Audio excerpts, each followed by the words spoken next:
In the small, peaceful town of Cedarwood, nestled beneath a canopy of towering oak trees, life was typically serene. However, in the spring of 1998, a chilling incident forever etched itself into the memories of the residents, and particularly into the young mind of Thomas Anderson. Thomas was a bright and curious third grader, known for his insatiable hunger for knowledge. His classroom was on the ground floor of Cedarwood Elementary School, a cozy little building that bore the charming, timeless architecture of a bygone era. One fateful Wednesday, the sun filtered through the classroom windows, casting warm rays of light on Thomas's desk. Miss Roberts, a kind-hearted and patient teacher, was in the middle of explaining the intricacies of long division when the tranquility was shattered by a deafening sound. A cacophony of gunshots echoed through the hallways, and chaos ensued. The children panicked, their eyes wide with fear. Miss Roberts, her face blanched, immediately rushed to lock the classroom door. With trembling hands, she instructed the kids to huddle in the far corner of the room, away from the windows. The atmosphere was fraught with tension as they whispered, trying to make sense of what was happening. Through the muffled sounds of terrified sobs, the school's intercom crackled to life.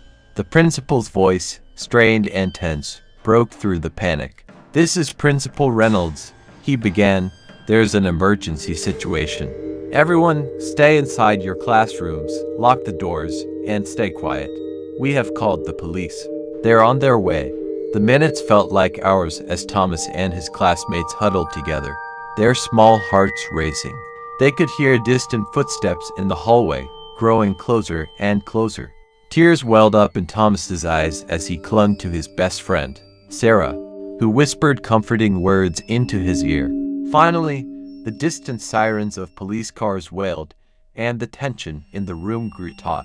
The students strained to listen, and the footsteps outside their door grew frantic. Suddenly, the door to their classroom swung open, and a group of heavily armed police officers burst in, their faces stern and resolute. With the utmost care, they directed the students to stay low and made a systematic sweep of the school building. Within minutes, they had located the source of the chaos, a troubled student named Jack Harris. Jack was known for his quiet, withdrawn nature, but no one could have anticipated the darkness that had gripped his soul. Jack, trembling and disoriented, was swiftly apprehended by the police. He clutched the firearm tightly, his face twisted with confusion and fear. The officers quickly disarmed him, and the weapon was secured, ensuring that it could do no more harm. News of the incident spread like wildfire, drawing worried parents to the school gates. Thomas's mother, Emily Anderson, was among them, her heart in her throat as she scanned the crowd for her son. Her relief was palpable when she spotted him, huddled together with his classmates, alive and unharmed. As the situation settled, it was revealed that Jack had been struggling with severe psychological issues. It was an unfathomable tragedy that a young mind could be consumed by such darkness. Jack was taken into custody and, later, admitted to a mental health facility where he could receive the help he so desperately needed. In the days that followed, Cedarwood came together as a community determined to heal and rebuild. Counselors were brought in to provide support to the traumatized students, including Thomas and his classmates. The scars from that harrowing day would linger, but they were determined to emerge stronger and more resilient. Years passed, and Thomas grew into a young man. The events of that day remained etched in his memory, a constant reminder of the fragility of life and the resilience of the human spirit. He had learned to appreciate the moments of peace and tranquility that Cedarwood had to offer, and he never took them for granted. Cedarwood Elementary School had long since been renovated, its walls repainted, and its windows replaced. The echoes of gunshots had faded, replaced by the laughter of children and the warmth of a tight-knit community, determined to heal and grow stronger together. The events of that day had shown Thomas the value of compassion, understanding, and the importance of mental health support for those who needed it most. He carried these lessons with him as he ventured out into the world, knowing that there was always hope, even in the darkest of moments.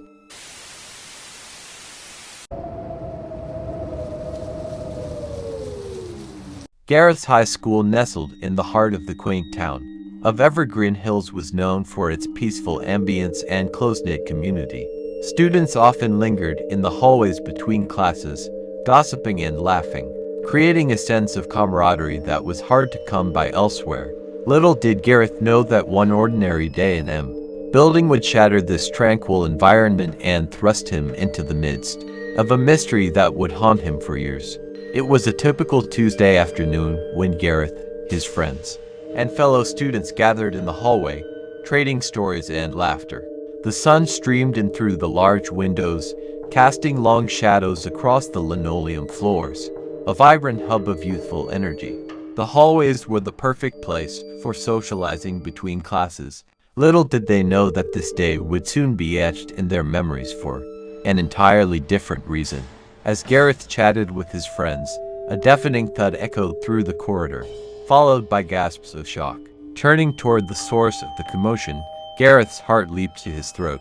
At the foot of a short flight of stairs, a young girl lay crumpled in a pool of her own blood, her face a mask of fear and pain. A collective gasp of horror surged through the crowd, and students rushed to her side. It was a chaotic scene. Gareth and his friends were among the first to reach the injured girl. They noticed her disheveled appearance, her clothes smeared with dirt and blood. Most strikingly, one of her shoes was missing. The girl's face was ghostly pale, and her eyes were wide with shock and terror. With trembling hands, the injured girl managed to mumble a few words. She explained that she had been attacked by an unknown assailant wielding a broom. The hallway erupted with shock and indignation. Who would do such a thing, and why? It was a horrifying and baffling situation that none of them could make sense of. Quickly, they notified the school administration of the incident, and the once tranquil school was thrust into a state of secrecy as they embarked on a frantic search for the mysterious broom-wielding culprit. In a small town like Evergreen Hills, such an event was unheard of, and the community rallied together to find answers. The injured girl, whose name was Sarah, was rushed to the school nurse's office for immediate medical attention. Meanwhile, law enforcement officers and school officials descended upon the scene to gather evidence and conduct interviews. Sarah's story was nothing short of chilling. She had been sitting alone in an empty classroom, waiting for her next lesson when a man, in a hooded sweatshirt and dark sunglasses, had approached her. In her words, he had an eerie, unrelenting gaze that sent shivers down her spine. Without warning, he had raised a broom and started to strike her with it. Terrified and in pain, Sarah had managed to break free from her attacker. But in her desperate attempt to escape, she stumbled and fell down the short flight of stairs, her blood staining the steps and her screams echoing through the hallway. The school administration and local police began an exhaustive investigation. Students were questioned, surveillance footage was scrutinized, and the community was urged to come forward with any information that might lead to the capture of the assailant. The story spread like wildfire, not just within the school but throughout the town. Rumors and speculation ran rampant as fear and unease gripped the community. Every student was on edge, looking over their shoulder, wondering if the broomstick-wielding attacker might strike again. The school's website published an article detailing the incident and Sarah's terrifying ordeal. It became the talk of the town, sparking discussions and debates about safety, security, and the need for vigilance. Gareth and his friends found themselves at the epicenter of the mystery, trying to piece together the events leading up to that dreadful day. As days turned into weeks, and weeks into months, the identity of the hooded figure remained elusive. The school offered a reward for information leading to the capture of the assailant, and the town was gripped by a palpable sense of fear and anticipation. Gareth and his friends couldn't shake the feeling that the mystery was far from over. The attacker remained at large. They couldn't help but wonder when, or if, the truth would finally come to light, and the mysterious broomstick-wielding man would be unmasked.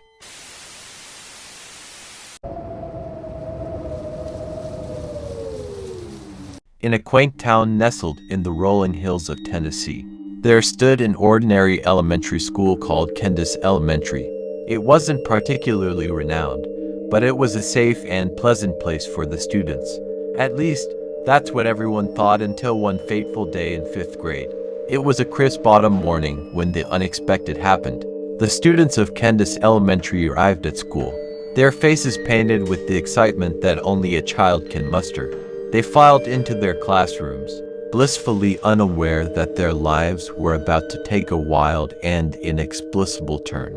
As the first bell rang, a sudden announcement echoed through the school's intercom system, a harsh, mechanical voice proclaiming, "Attention all students and staff, this is not a drill. We are now under a secret regime and the school is officially closed." The atmosphere in the school shifted from one of excitement to one of bewilderment. No one understood what was happening. How could a place so familiar and safe suddenly turn into a hotbed of mystery and intrigue? The students and teachers were instructed to stay in their classrooms, locking the doors and drawing the curtains. The usual hustle and bustle of a school day had transformed into an eerie silence. The students sat at their desks, whispering among themselves, their faces etched with worry. The layout of Candace Elementary was like no other school. Instead of conventional corridors, it had a series of side paths that meandered between small, capsule-like buildings. Each capsule was a self-contained classroom, equipped with a restroom at its core. But the number of functioning restrooms was limited. As the minutes ticked by, the situation grew increasingly surreal. The students' restlessness turned into a dire need as they were forbidden from using the restroom. Desperation led some of them to discreetly pee in cups, pouring it down the sinks when they couldn't bear it any longer. Amid this bizarre situation, the teacher, Mrs. Anderson, tried her best to maintain order. She gathered the students in a corner of the classroom, her face a mask of uncertainty. Mrs. Anderson was a strict, no-nonsense teacher, but now she was as perplexed as her students. Her short, brown hair was disheveled as she tried to contact the school authorities, but to no avail. One of the students, a bright-eyed and curious boy named Ben, couldn't help but ask, "Mrs. Anderson, do you know what's going on? Why are we locked in here?" Mrs. Anderson sighed, trying to offer a comforting smile despite her unease. "I wish I had answers, Ben. It's as much a mystery to me as it is to you. We just need to stay calm and follow the instructions until this ordeal is over." The hours dragged on, and the tension in the classroom increased. Whispers among the students grew louder, and wild speculations about what might be happening outside the classroom walls filled the air. The young minds were racing with thoughts of escaped convicts, government conspiracies, and aliens. In an attempt to distract the children from the unknown threat outside, Mrs. Anderson opened her laptop, and with bated breath, the students gathered around. She played a movie at an almost inaudible volume, a feeble attempt to divert their attention and ease their anxiety. The movie played on, the faint sound of the characters' voices mingling with the hushed chatter of the students. Time passed, but the situation showed no signs of changing. The students remained huddled in their corner, caught between the real-life mystery unfolding outside and the fictional one on the screen. The hours turned into what felt like an eternity, and the suspense continued to hang over Candace Elementary. Meanwhile, beyond the capsule classrooms, the secret regime that had descended upon the school remained a riddle, one that demanded unraveling. The students could only wonder what awaited them when the lockdown was finally lifted, and the secrets of that unusual day were unveiled. Finally, after a few more hours, the principal announced over the loudspeaker that all was well and the children could be released from school. Soon it became known that a prisoner had escaped from the most dangerous prison, which was not far from the school, but he was quickly discovered.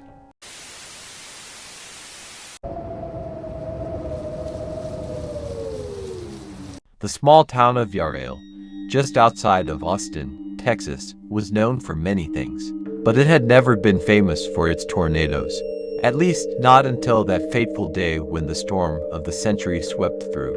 For Adam and his classmates, it was a day that they would never forget. It was an ordinary school day at Yarrail High School. The sun was shining, and students were going about their daily routines, attending classes, chatting in the hallways, and dreaming about the weekend. However, the weather had different plans. As the day progressed, dark clouds began to gather on the horizon, and the air grew thick with humidity.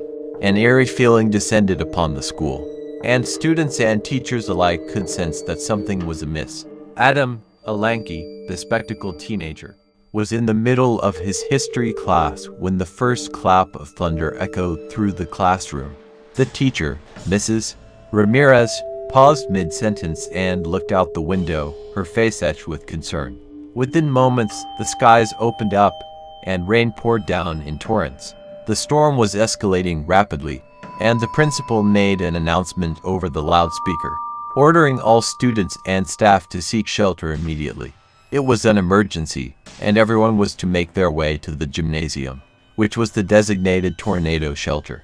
As Adam and his classmates hurriedly made their way to the gym, the wind howled and the rain lashed against the windows. They entered the gym, a large, drafty space with a cheap tin roof that rattled with each gust of wind.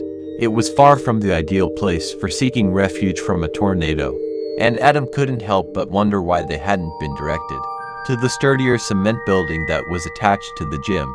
The metallic echoes of the rain pounding on the tin roof only heightened the unease among the students. Inside the gym, chaos reigned.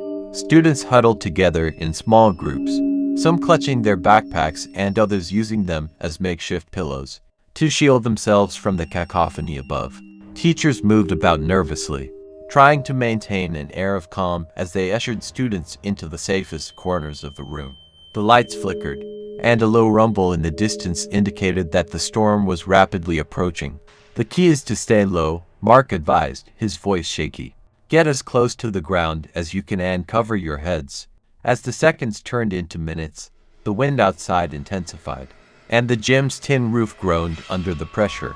The storm was almost upon them, and the tension in the room was palpable. Students clung to one another, their collective fear overwhelming. Then, it happened.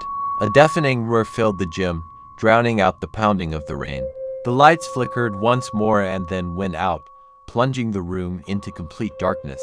It was as if the very world outside had been swallowed by the tempest. Adam's heart pounded in his chest as he heard the ominous sound of the tin roof creaking and the walls of the gym shuddering. It was the moment of truth, and they all knew that their lives were hanging by a thread. Suddenly, as swiftly as it had come, the roar of the tornado began to fade. The gym, although battered and bruised, still stood. The storm had passed them by, leaving them shaken but alive. In the ensuing silence, a collective sigh of relief swept through the gym. Students and teachers exchanged glances, their faces still etched with fear, but now tinged with gratitude for their survival. The lights flickered back on, revealing the damage inflicted on the gym. The tin roof was pockmarked with dents, and a few panels had been ripped away by the ferocious winds. Rainwater leaked in, forming puddles on the floor, while debris was scattered throughout the room. Principal Thompson's voice came over the loudspeaker, announcing that the worst was over, and it was safe to leave the gym. Students and staff began to emerge from their shelter, blinking in the sudden brightness of the hallways. Outside, the devastation was clear. Trees lay uprooted, cars were overturned, and the landscape was forever altered. The tornado of the year had left its mark on Yarrail. The ordinary town of Yarrail had been thrust into the spotlight, forever known for the tornado that had come so close to changing their lives.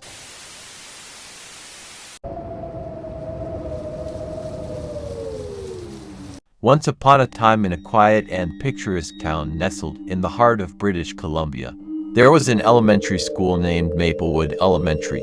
It was a place where children came to learn, play, and make friends, and it had always been a sanctuary of safety and innocence. On an ordinary Wednesday afternoon, the clock was inching closer to the end of the school day. The classrooms buzzed with the excited chatter of children eager to go home and start their adventures. Miss Henderson, the patient and gentle third-grade teacher, was explaining the last math problem of the day to her students. Among them was Jennifer, a bright-eyed and inquisitive girl, known for her love of reading and her vivid imagination. But just as the school day was about to conclude, chaos unexpectedly erupted. The intercom crackled to life, and the principal's voice filled the air, grave and resolute. "Attention all students and staff," he announced. "We are now entering a state of secrecy. Lock your doors and windows, and do not leave your classrooms. This is not a drill." Panic spread like wildfire through the school as teachers hurriedly locked their doors, and frightened students crouched under their desks. Whispers and confusion filled the classrooms, and Jennifer and her classmates exchanged bewildered glances. Something was terribly wrong, but nobody knew what. As the minutes ticked by, an hour after the school was supposed to close, an abrupt and deafening sound echoed through the building. It was a sharp, explosive bang that sent shivers down everyone's spines. Jennifer's heart raced, and her classmates gasped in terror. There was no mistaking it, it sounded like a gunshot. Tears welled up in their eyes, and the room was filled with sobs and terrified whispers. "We're going to die," someone whimpered. The unthinkable had happened. A feeling of dread and vulnerability took hold of them all. Suddenly, the door to their classroom swung open, revealing two stern-looking police officers. Their eyes darted around the room.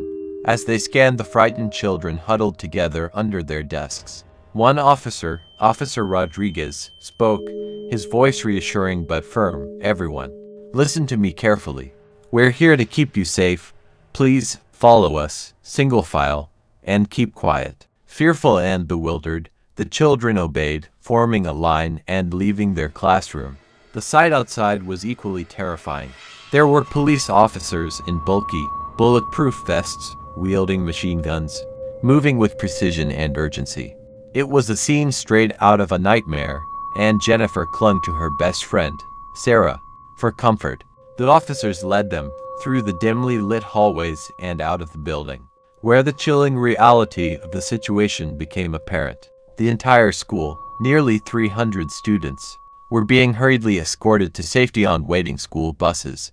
Parents, frantic and tearful, rushed to the scene, desperate to see their children unharmed. In the distance, the sound of sirens echoed, growing louder as more police and emergency responders arrived. The tension was palpable, and the atmosphere was charged with fear and uncertainty. It wasn't until they were safely on the school buses that Officer Rodriguez spoke again, his voice calm but serious. "We have traced the phone call that caused all of this, and it originated in the United States," he explained. "The call was relayed through a house in the neighborhood. Someone told about a man with a rifle aiming toward the school. There was no one outside the school with a gun. It was a false alarm, and you are all safe now." A collective sigh of relief swept through the bus. The terrifying ordeal was over, and Jennifer's heart gradually returned to a more normal rhythm. She exchanged grateful glances with her friends, and their tears turned from fear to relief. As the buses pulled away from Maplewood Elementary, the children looked out the windows, grateful to be heading home, leaving behind the harrowing memories of a day they would never forget.